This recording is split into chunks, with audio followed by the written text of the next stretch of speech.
The morning sun cast long shadows across the dusty main street of Copper Creek, but Sarah McKenzie felt none of its warmth. She clutched her black shawl tighter around her shoulders as she walked toward the general store, her worn boots clicking against the wooden planks of the sidewalk. 3 months had passed since Thomas died, yet the weight of the town's judgment pressed down on her like a heavy stone. "There she goes again," whispered Mrs. Henderson from her porch, loud enough for Sarah to hear. Out and about like nothing happened. No proper widow should be walking around so soon after losing her husband. Sarah's steps faltered, but she forced herself to continue. The cruel irony wasn't lost on her. If she stayed home, they called her weak and helpless. If she ventured out to buy necessities, they questioned her grief. There was no winning in a town where gossip spread faster than wildfire and judgments were as harsh as the desert wind. The bell above the general store door chimed as she entered, and conversations immediately ceased. Sarah felt the familiar burn of eyes upon her as she made her way to the counter. Mr. Patterson, the store owner, barely looked up from his ledger. "What can I get you, Mrs. McKenzie?" His tone was cold, businesslike, so different from the warm greetings he'd offered when Thomas was alive. "Just some flour and coffee, please," Sarah replied, her voice barely above a whisper. She placed the few precious coins on the counter, counting them twice to ensure she had enough. Money was tight now, tighter than she'd ever imagined it could be. Behind her, she heard the soft murmur of voices resume. Words like strange and unseemly drifted to her ears, each one a small knife to her already wounded heart. She'd learned to expect it, but the pain never lessened as Mr. Patterson wrapped her purchases. Sarah caught sight of herself in the mirror behind the counter. Her reflection showed a woman aged beyond her 28 years, with hollow cheeks and eyes that had seen too much sorrow. The black dress she wore hung loose on her frame. She'd lost weight since Thomas's death, grief having stolen her appetite, along with her joy. "That'll be $2.30, Mr. Patterson said, his hand already reaching for the coins before she could respond. Sarah nodded, took her packages, and turned to leave. As she reached the door, she nearly collided with Mayor Hutchinson's wife, Eleanor, who stepped deliberately into her path. "Sarah McKenzie," Eleanor said, her voice dripping with false sympathy. "I've been meaning to speak with you. The ladies' auxiliary has been discussing your situation." Sarah's heart sank. The ladies' auxiliary was nothing more than a gossip circle disguised as charity work, and Eleanor Hutchinson was its queen bee. "We're concerned about your continued presence in town," Eleanor continued, adjusting her feathered hat with practiced superiority. "A woman alone, without proper family support. It's simply not appropriate. Perhaps it's time to consider returning to your people back east." The words hit Sarah like a physical blow. Return east? To what? She had no family left there, no prospects, no life waiting for her. This ranch, this town, harsh as it was all she had. "I appreciate your concern," Sarah managed, her voice steadier than she felt. "But this is my home now. Thomas and I built a life here." Eleanor's smile was sharp as a blade. "Thomas is gone, dear. And frankly, some of us question whether you've grieved him properly. A woman who truly loved her husband wouldn't be walking around town so composed." Sarah felt her cheeks burn with humiliation and anger. How dare they question her love for Thomas? How dare they judge the way she carried her grief? Did they expect her to collapse in the street, to wail and tear her clothes like some biblical mourner? "I loved my husband," Sarah said, her voice gaining strength, "and I grieve him every single day. But I also have a ranch to run and a life to live. Thomas would want me to survive, not to bury myself alongside him." Eleanor's eyes narrowed. "Perhaps. But appearances matter, Mrs. McKenzie, and your appearances lately have been troubling. Mark my words, this town won't tolerate much more of your peculiar behavior." With that, Eleanor swept past her, leaving Sarah standing in the doorway, trembling with a mixture of rage and despair. She clutched her packages tighter and stepped out into the harsh sunlight, feeling more alone than ever. The ride back to her ranch was a blur of dust and tears she refused to shed publicly. Her horse, Belle, seemed to sense her distress and moved with gentle care along the familiar path. The ranch house came into view, a modest structure that had once been filled with laughter and dreams, but now stood like a monument to loss. Sarah dismounted and trudged toward the house, her shoulders bowed under the weight of the town's expectations and her own sorrow. She'd barely reached the front steps when she heard the sound of approaching hoofbeats. A rider was coming up the path, a tall man on a gray horse, his silhouette unfamiliar against the afternoon sun. Sarah's hand instinctively moved to the rifle. She kept by the door. Living alone had taught her to be cautious. As the rider drew closer, Sarah recognized him as Jake Morrison, the rancher who owned the spread 3 miles north. She'd seen him in town occasionally, always polite but distant, never one to join in the local gossip circles. Thomas had mentioned him once or twice, said he was a good man, kept to himself mostly. Jake dismounted slowly, his movements careful and deliberate. He was older than Sarah, perhaps in his 40s, with graying hair and kind eyes that had seen their share of hardship. He approached with his hat in his hands, a gesture of respect that felt foreign after the morning's encounters. "Mrs. McKenzie," he said, his voice gentle and warm. "I hope I'm not intruding." Sarah found herself at a loss for words. No one had visited the ranch since Thomas's funeral, and certainly no one had approached her with such genuine courtesy. "No, you're not intruding," she managed. "Is there something I can help you with, Mr. Morrison?" Jake studied her face for a long moment, and Sarah had the unsettling feeling that he could see straight through her carefully constructed facade. When he spoke, his words were simple but carried a weight that nearly undid her. "I was wondering," he said quietly, "are you okay?" The question hung in the air between them, and Sarah felt something crack inside her chest. When was the last time someone had asked her that? When was the last time anyone had shown genuine concern for her well-being, rather than judgment for her behavior? Tears she'd been holding back for months suddenly threatened to spill over, and Sarah turned away, fighting for composure. She couldn't break down in front of a stranger, couldn't show weakness when she'd worked so hard to appear strong. "I'm fine," she whispered, the lie bitter on her tongue. Jake was quiet for a moment, then stepped closer. "Mrs. McKenzie, I lost my wife 5 years ago. I know what fine looks like, and it doesn't look like what you're carrying right now." Sarah's breath caught. She turned back to face him, seeing something in his eyes that she hadn't seen in months. Understanding. Not pity, not judgment, but genuine empathy from someone who had walked a similar path. "The town," she began, then stopped, unsure how to voice the pain of their constant scrutiny. "The town talks," Jake said simply. "They always have, they always will. But that doesn't make them right about you or your grief." Sarah felt a tear escape despite her efforts to contain it. "They think I don't love him enough, that I'm not grieving properly. But I loved Thomas with everything I had. I still do." Jake nodded slowly. "I can see that. And I think he'd be proud of how you're fighting to keep going." The simple validation hit Sarah like a dam breaking. For the first time in months, someone saw her pain without trying to fix it, judge it, or explain it away. Someone understood that grief wasn't a performance for others, but a private battle fought in the quiet moments when the world wasn't watching. "Thank you," she whispered, and meant it more than she'd meant anything in a long time. Jake smiled, a sad, knowing smile that spoke of shared understanding. "Would you like some help with your ranch work?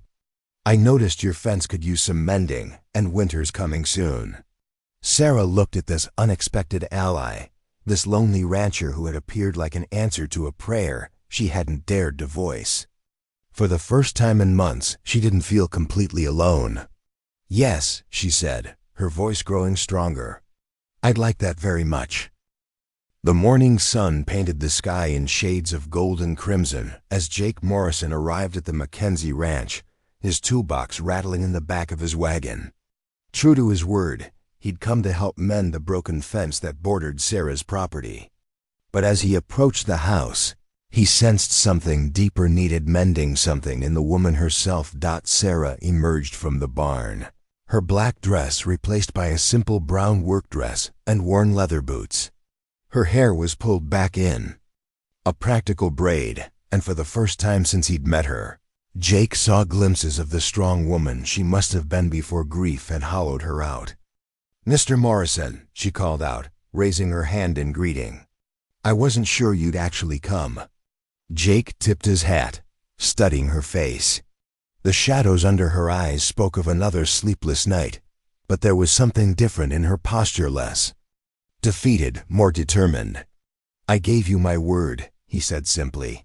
"Where I come from, that means something." Sarah nodded, a small smile tugging at the corners of her mouth. "Thomas used to say the same thing. He said a man's word was the only currency. That truly mattered out here. Your husband was a wise man." Jake began unloading his tools, his movements efficient and practiced. "How long were you married?" 7 years, Sarah replied, her voice soft with memory. "We met in Kansas City. I was working as a seamstress, and he was passing through on his way to claim this land. He said he fell in love with my laugh before he even saw my face." Jake paused in his work, hearing the pain beneath her words.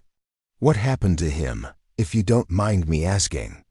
Sarah's hands stilled on the fence post she'd been examining. "Pneumonia. It came on fast during the winter storms. One day he was fine, the next he was burning with fever. Dr. Patterson did what he could, but ... double quote," she trailed off, swallowing hard. "I'm sorry," Jake said quietly. "That's a hard way to lose someone." "Were you with your wife when she passed?" Sarah asked, then immediately looked stricken. "I'm sorry, I shouldn't have." "It's all right," Jake interrupted gently. "Her name was Mary. She died giving birth to our son. Neither of them made it." His voice was steady, but Sarah could see the old pain flickering in his eyes. The shared understanding settled between them like a bridge built of common sorrow. They worked in companionable silence for a while, Jake replacing rotted fence posts, while Sarah handed him tools and held boards steady. The physical labor felt good after months of sitting alone with her grief. "The town's been talking about you," Sarah said eventually, surprising herself with her boldness. Jake looked up from the post he was hammering. "Have they now? What are they saying?" "That you're a hermit. That you haven't been to church or town. Socials in years. Mrs. Henderson says you've gone wild living alone out there." Jake chuckled, a sound that carried more amusement than bitterness. "Mrs. Henderson has opinions about everything and everyone. I stopped paying attention to town gossip years ago." "How do you do it?" Sarah asked, her voice barely above a whisper. "How do you bear their judgment?" Jake set down his hammer and turned to face her fully. "I learned something after Mary died. People's opinions about your grief say more about them than they do about you. They're uncomfortable with sorrow because it reminds them of their own mortality. It's easier to judge than to face their own fears." Sarah felt tears prick her eyes. "I've been so angry. At them, at God, at Thomas for leaving me alone." "Is that wrong?" "Grief isn't wrong, Sarah. It's just hard. And it's different for everyone." Jake's voice was gentle but firm. "You don't owe anyone a performance of your sorrow." The use of her first name sent a flutter through Sarah's chest. It had been so long since someone had spoken to her with such gentle familiarity, without the weight of pity or judgment. "Jake," she said, testing his name on her tongue. "Thank you for saying that. I needed to hear it." They returned to their work, but the atmosphere had shifted. There was an intimacy now, a shared understanding that went beyond mere neighborly help. As the sun climbed higher, Sarah found herself stealing glances at Jake, noticing the way his hands moved with sure competence, the way his eyes crinkled when he smiled at something she said. "You know," Jake said as they paused for water, "I haven't talked this much to another person in months. It feels ... Sarah blushed, looking down at her hands. "I was just thinking the same thing. It's been so long since I've had a real conversation with someone who wasn't trying to fix me or judge me." "You don't need fixing," Jake said firmly. "You need time and maybe a friend who understands." The word friend hung between them, carrying more weight than its simple syllables. "Suggested." Sarah felt something loosening in her chest, a knot of loneliness that had been tied so tight she'd forgotten it was there. "I'd like that," she said softly. "I'd like that very much." As they worked through the afternoon, Sarah found herself sharing memories of Thomas, not the sanitized versions she'd offered to well-meaning neighbors, but real memories. How he'd tried to surprise her with breakfast in bed on their first anniversary and nearly burned down the kitchen. How he'd sung off-key while doing chores, driving her crazy but also making her laugh. How he'd held her during thunderstorms, whispering silly jokes until her fear passed. Jake listened to it all, sharing his own stories of Mary, how she'd loved wildflowers and filled their house with them every spring. How she'd been terrible at cooking, but wonderful at making him laugh. How she'd been so excited about becoming a mother that she'd started knitting baby clothes before she was even sure she was pregnant. "Do you ever feel guilty?" Sarah asked as they finished the last section of fence. "For laughing or for having moments when you forget to be sad?" Jake leaned against the completed fence, considering her question. "Every day for the first year, I thought happiness was a betrayal of Mary's memory. Then I realized something. She would have been furious with me for wasting my life on guilt. She would have wanted me to find joy again."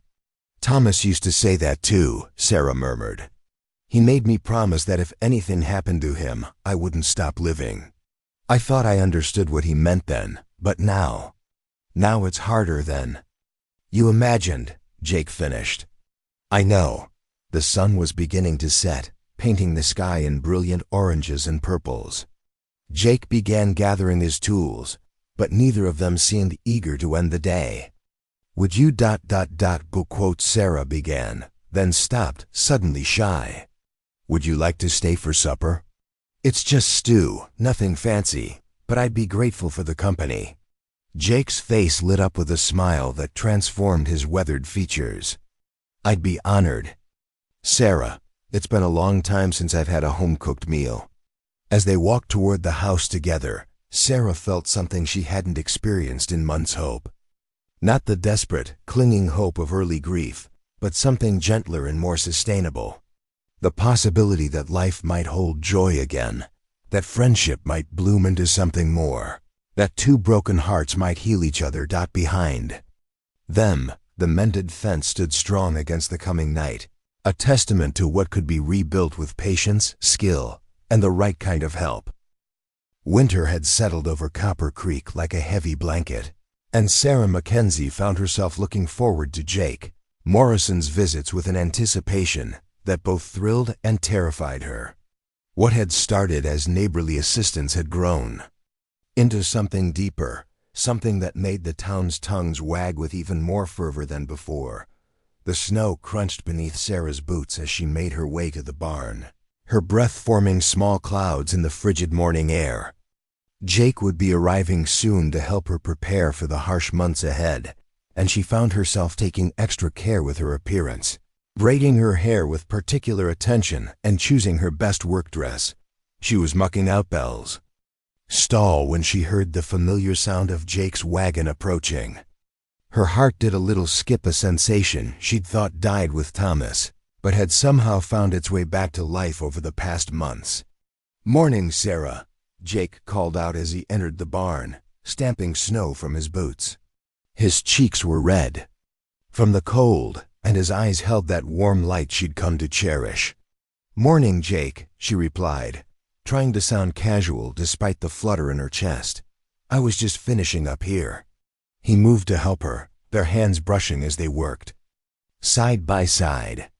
The simple contact sent warmth shooting up Sarah's arm, and she found herself stealing glances at his profile, memorizing the line of his jaw, the way his eyes crinkled when he concentrated. "Sarah," Jake said suddenly, his voice carrying a weight. That made her look up. "We need to talk about what's happening between us." Sarah's heart hammered against her ribs. She'd been dreading this conversation, knowing it would force her to confront feelings she wasn't sure she was ready to acknowledge. "I don't know what you mean," she said weakly. But even to her own ears, the words sounded false. Jake set down his pitchfork and turned to face her fully. "Yes, you do. And so do I. This isn't just friendship anymore, is it?" The question hung in the air between them, demanding honesty. Sarah felt tears prick her eyes, not from sadness, but from the overwhelming complexity of emotions she'd been carrying. "I'm scared," she whispered. "I loved Thomas so much, and I feel like caring for you is somehow betraying his memory. What kind of wife am I if I can move on so easily?" Jake stepped closer, his eyes gentle but intense. "Sarah, loving me doesn't diminish what you felt for Thomas. The heart isn't a finite resource. It can hold more than one love, more than one set of memories. Thomas is part of who you are, and I would never ask you to forget him." "The town will never accept it," Sarah said, her voice breaking. "They already think I'm a scandalous widow. If they knew how I feel about you. Double quotes. "Let them talk," Jake said firmly. "I've spent 5 years caring more about what dead people would think than what living people need. I won't make that mistake again." Sarah looked up at him, seeing the vulnerability in his face, the way he was offering her his heart despite knowing she might not be ready to accept it. "Jake, you don't have to say anything now," he interrupted gently. "I just needed you to know how I feel. Whatever you decide, I'll respect it." Before Sarah could respond, they heard the sound of approaching horses.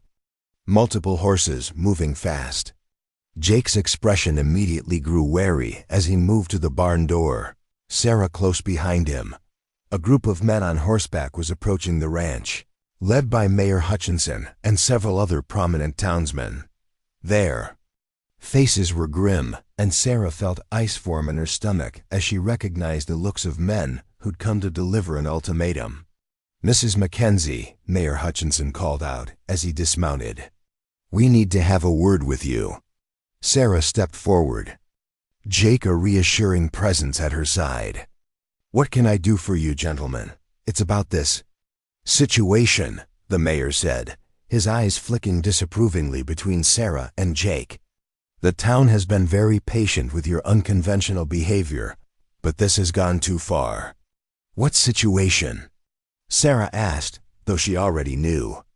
"Don't play innocent with us," snapped Reverend Williams, his thin face pinched with righteousness. "The whole town knows about your improper association with Mr. Morrison. It's a scandal, and we won't stand for it." Jake stepped forward, his jaw tight with controlled anger. "There's nothing improper about helping a neighbor in need. Is that what you call it?" sneered Deputy Barnes. "Because from where we're standing, it looks like you're taking advantage of a vulnerable woman." Sarah felt her temper flare. "I'm standing right here, and I'm perfectly capable of speaking for myself. Mr. Morrison has been nothing but respectful and helpful." "That's not the point," Mayor Hutchinson said. "The point is that this town has standards, and your behavior is undermining them. First, you refuse to observe a proper mourning period. Now you're carrying on with a man who isn't even a regular churchgoer. My mourning period and my friendships are no one's business but my own," Sarah said, her voice growing stronger with each word. "That's where you're wrong," the mayor replied coldly. "This is a decent community, and we won't have it corrupted by inappropriate behavior. You have a choice, Mrs. McKenzie. You can end this association and return to proper widowhood, or you can leave Copper Creek." The ultimatum hit Sarah like a physical blow. Leave? This was her home, her life. everything she and Thomas had built together. "You can't force me to leave," she said, her voice shaking. "This is my land, my ranch." "Actually," Deputy Barnes said, with a cruel smile, "there are ways to make life very difficult for someone who refuses to conform to community standards. Supply shortages, credit denials, social ostracism. You might find it impossible to survive here." Sarah felt the world tilt around her. They were threatening her livelihood, her very existence, all because she dared to find friendship and perhaps love again. "That's enough," Jake said, his voice deadly quiet. "You men should be ashamed of yourselves, threatening a woman who's done nothing wrong." "Nothing wrong?" Reverend Williams sputtered. "She's a widow carrying on like a loose woman." "She's a human being trying to heal from loss," Jake shot back. "Something you'd understand if you had an ounce of Christian compassion in your bodies." Mayor Hutchinson's face reddened. "Mr. Morrison, you're not helping your case here. The town has had its eye on you for years. A man who doesn't attend church, who keeps to himself, who now corrupts decent widows." "Get off my property," Sarah said suddenly, her voice cutting through the men's arguments like a blade. "All of you, get off my property right now." The men turned to stare at her, surprised by the steel in her voice. "This is my land," Sarah continued, her voice growing stronger. "My home. You have no right to come here and threaten me, to tell me how to live my life or whom I can care about. If you don't like it, that's your problem, not mine." "Sarah," Jake said quietly, admiration clear in his voice, "you're making a mistake." Mayor Hutchinson warned. "This town won't forget this defiance." "Good," Sarah said firmly, "because I won't forget how you treated me in my time of need. How you judged me for grieving differently than you expected. How you threatened me for daring to find happiness again." The men exchanged glances, clearly not expecting such resistance. After a moment of uncomfortable silence, they began mounting their horses. "This isn't over," Deputy Barnes muttered as they rode away. Sarah watched them go, her heart pounding with a mixture of fear and exhilaration. She'd stood up to them, finally found her voice, but the consequences would be severe. "Sarah," Jake said softly, taking her hand, "that was incredibly brave." She turned to look at him, seeing the pride and love in his eyes, and suddenly everything became clear. She'd been so afraid of betraying Thomas's memory that she'd forgotten the most important thing he'd taught her. Life was meant to be lived, not just survived. "Jake," she said, her voice steady despite the tears streaming down her face, "I love you. I'm terrified and confused, and I don't know what the future holds, but I love you." Jake's face lit up with a joy so profound it took her breath away. "Sarah, I love you too, more than I thought possible." He pulled her into his arms, and when he kissed her, it felt like coming home and starting a new journey all at once. It was a kiss full of promise and hope, of two people who'd found each other in the darkness and chosen to walk toward the light together. "What will we do about the town?"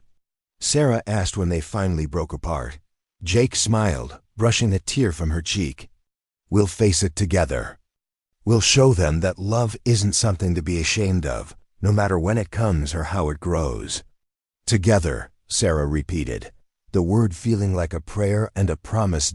As they stood there in the snow, holding each other against the cold and the cruelty of the world, Sarah felt something she hadn't experienced since Thomas died: complete and utter peace. She was still grieving, still healing, but she was no longer alone. She had found love again, and this time she wouldn't let fear or judgment steal it away. The town might reject them, but they had each other. And sometimes that was enough to build a whole new world. Thank you for following Sarah and Jake's emotional journey through all 3 chapters of The Widow's Grief. This tale of love, loss, and the courage to heal reminds us that the heart has infinite capacity for love, and that true strength comes from choosing hope over fear. If these stories touched your heart, Please subscribe to our channel for more compelling tales from the Old West and beyond. Your support helps us continue bringing these powerful stories of human resilience and love to life. Don't forget to like, share, and subscribe. There are many more adventures waiting for you.